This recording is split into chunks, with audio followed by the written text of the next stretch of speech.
So in part 1 of this 2-part series, Cindy and I departed Adelaide before touching down in Cairns and picking up our rental car.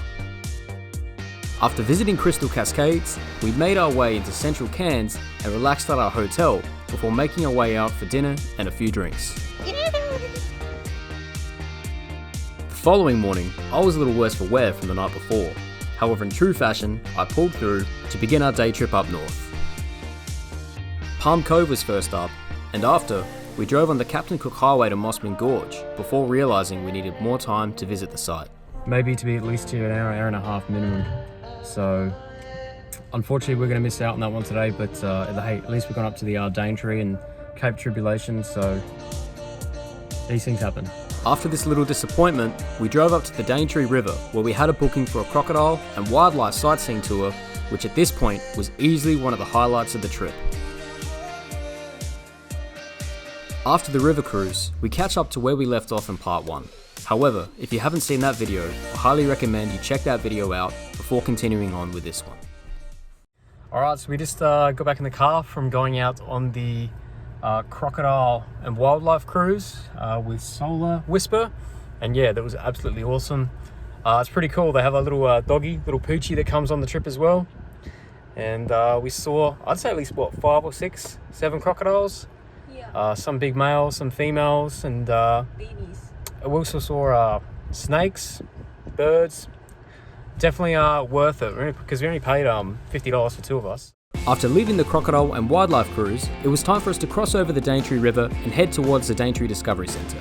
The Daintree Ferry provides access to the Cape Tribulation area and operates from 6 AM to midnight daily. One thing to note is that the 5-minute trip isn't cheap, as a return ticket can set you back $39.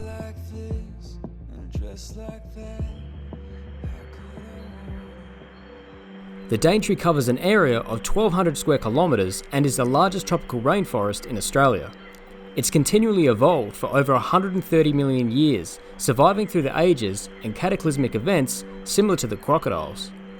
The area is home to 30% of the frog, reptile and marsupial species in Australia and over 90% of Australia's bat and butterfly species.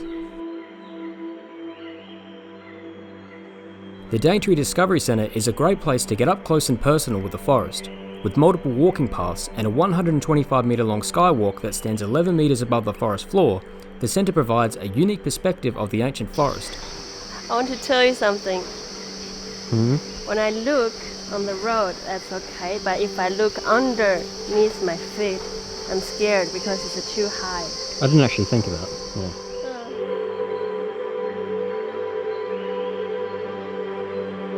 Now look at this handsome fella.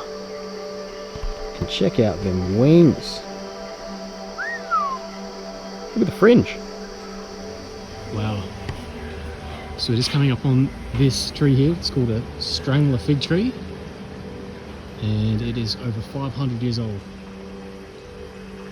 Wow. But if you come here, you probably want to spend at least a couple of hours so you can listen to the old audio tour, but unfortunately we don't have that sort of time today, so we have to keep moving on to get up to Cape Tribulation. After leaving the Daintree Discovery Centre, the plan was to head up to Cape Tribulation, but not before I had a run-in with an insect that I absolutely can't stand. So we just got back into the car from the Daintree Discovery Centre. On the way back to the car, I got a little bit startled. And why did I get startled? What did we see, Cindy? Dragonfly. I hate dragonflies. Where? These things, there he is. These things know I don't like them. They're always out to get me. The reaction he sees about a dragonfly is the same reaction for me to see a snake. After recovering from the incident, we took the 30-minute drive up to Cape Tribulation, which was the final point on our day trip before heading back south.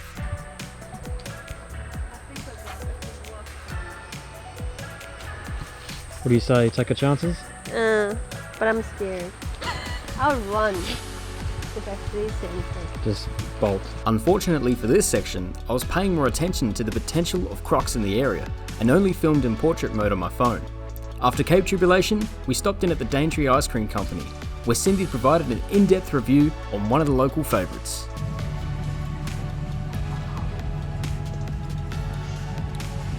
This one is like, I don't know.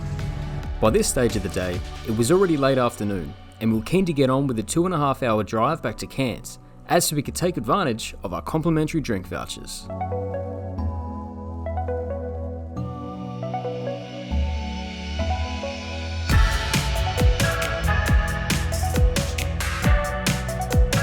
We made it back into Cairns just after 5 o'clock, so in total, the day trip is just over 10 hours, keeping in mind that 5.5 of those was driving time. Before we knew it, day 3 had already arrived, and on this day, we planned to take the car back to the rental company, but before doing so, we thought we'd get some more use out of it and drive over to the Cairns Botanic Gardens. So we have about an hour and a half now to kill before we take the car rental back. So we decided to go check out the Cairns Botanical Gardens here. And yeah, looks pretty nice.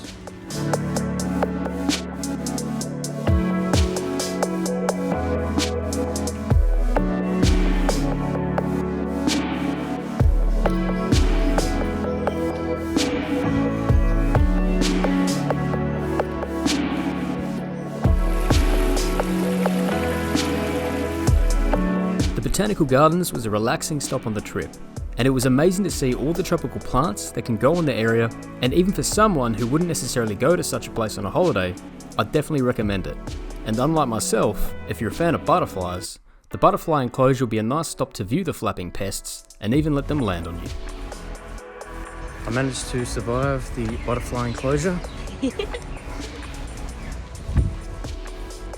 Sorry, I just don't like butterflies and dragonflies. And now we're on the way, gonna head back and drop the car off. Okay, we just got back from dropping off the rental car now. And yeah, I think the plan is we're just gonna have a relaxing day, to be honest. I mean, we did plan on going out on the boat to try and see Great Barrier Reef, but realistically, we realised you need more time. You need at least 4 nights in Cairns, or, well, personally, that's my opinion anyway. You need at least 4 nights here if you want to go out to Daintree, you know, have a day just chilling out as well, and then obviously when you can go out on the boat. But because we had 3 nights and really 2 full days, I suppose, you know, yesterday sort of took it out of us a bit. Whoa. Someone's back. But yeah, so, but no, that's a good part about this trip. It's just about getting a taste for it, really. And we'll definitely be back, and for sure, then we can head out to the Great Barrier Reef. But yeah, a little bummed about not heading out this time, but you know, it takes up quite a bit of the day, 10:30 a.m. to about 5 p.m. to get back. So, yeah, next time, it's all good. As I'm sure you can imagine, as it was our last day relaxing, we didn't film much. So this video does end somewhat abruptly. I will say though, it's been great putting together this 2-part video series, and I feel I've learned a lot from the process. So I can't wait to put together more travel videos with some improvements to be made. And if you have watched these videos, a big thank you for watching, and I'll see you on the next one. All the best.